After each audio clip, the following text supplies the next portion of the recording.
So, our U.S.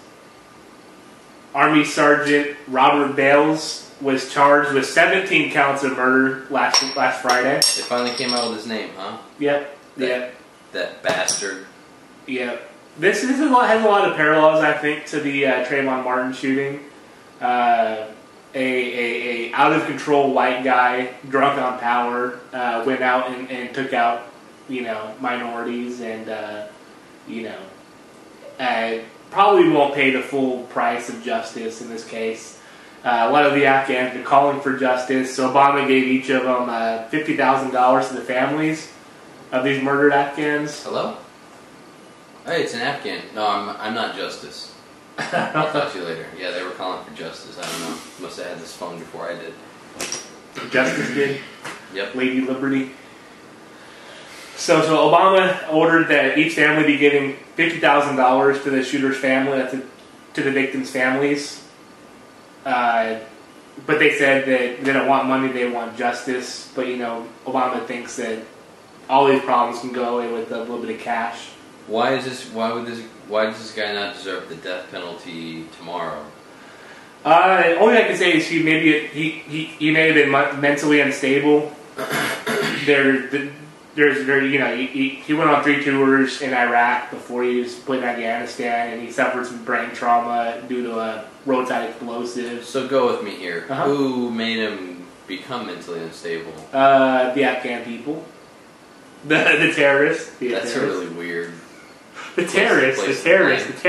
They made him go on these tours of duty. They made him train. Well, they put the roadside bomb there, didn't they? They made him train to kill. They made him. No. Those who trained him, those who gave him orders. To me, if you're going to give him immunity because of mental instability, then you need to charge those. Right. The government with. Who took a perfectly normal man. I wouldn't say he's perfectly normal, Jay. I have some facts here to back up that he wasn't perfectly normal. Okay, somebody had obviously been listening to this guy's wife, but go ahead. His wife actually believes that he didn't commit the murders. I know that. There's no way he could have done this. I know that. And actually, Karzai believes the same thing. Karzai, the president in Afghanistan, believes that this wasn't a lone gunman. There may have been multiple people involved in this. There's no way one person can go to several towns, several villages, and shoot up people. Had there been multiple people involved. That's what Karzai is throwing out there. How much... When you end up being shot dead in a cold-blooded killing spree, how much is your life worth? $50,000. That's it? According to the government, yeah. No. What do you feel? Actually, I'm probably the person asked about that. My life is probably worth this, according to last episode of Mind Control Show. I would guess that your family would probably get paid off with a Popeye's chicken dinner. Hey, it's not bad. I, on the other hand... Yeah.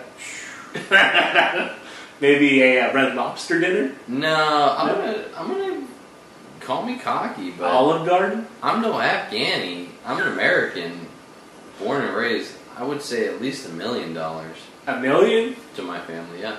Would you force your family to go on Who Wants to Be a Millionaire to win this money? Or would they get it just outright?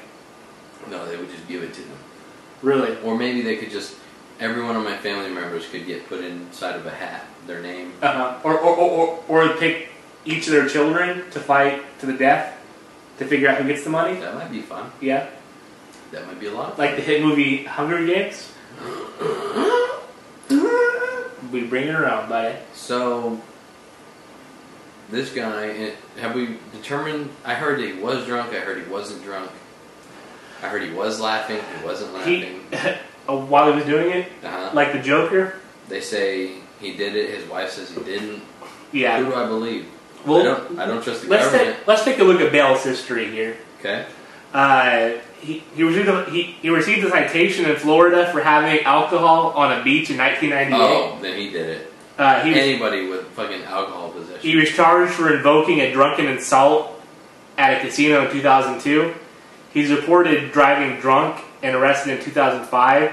He had an alcohol-infused brawl outside a bowling alley in 2008. And he had a career as an investment manager that ended in 2000 with the $1.4 million settlement against him for fraud. So. All that sounds like a typical Friday night for me. Oh, really? Without the presence of cops catching me. Sounds like this guy just got caught. He was bad at getting caught. Yeah. But how do you have all this, and the military still takes you in? Like, I have a feeling just for doing the show, like if I applied for the military, they would like look back at the show and they'd be like, no, you probably don't need to be over Afghanistan. Probably because you would actually free the people of Afghanistan and really complete the mission how it should be completed. Did you know back in the day, whenever you served alongside with American forces, you automatically became an American citizen? Mm-hmm. So do all these Afghan soldiers who are serving along with American soldiers, do they become American citizens? To me, that would really, ease all these bad relations between the two sides. No? Yeah, I mean, that would be a great idea. It would be a great idea, Jay. That's very Taylor Lawton of you. No, this is a terrible thing. I really think this guy needs to have a book thrown at him. Yeah. Let's electrocute him tomorrow for all I care. Yeah. I think he's probably going to get off of these crimes. Yeah, I think you're right. Because he's mentally, insane. I say we let him be tried in Afghanistan and let them figure it out. We can't do that. Why is that? They killed a judge. Now what happened if somebody came here in America and an Afghani goes killing a bunch of Americans? I guarantee you we demand to have him. But again, we're America. We have diplomatic immunity over there, Jay. Diplomatic immunity. Why are we fighting? Did you know Assad's wife has diplomatic immunity? My wife has diplomatic immunity. What does that mean? That doesn't sound very...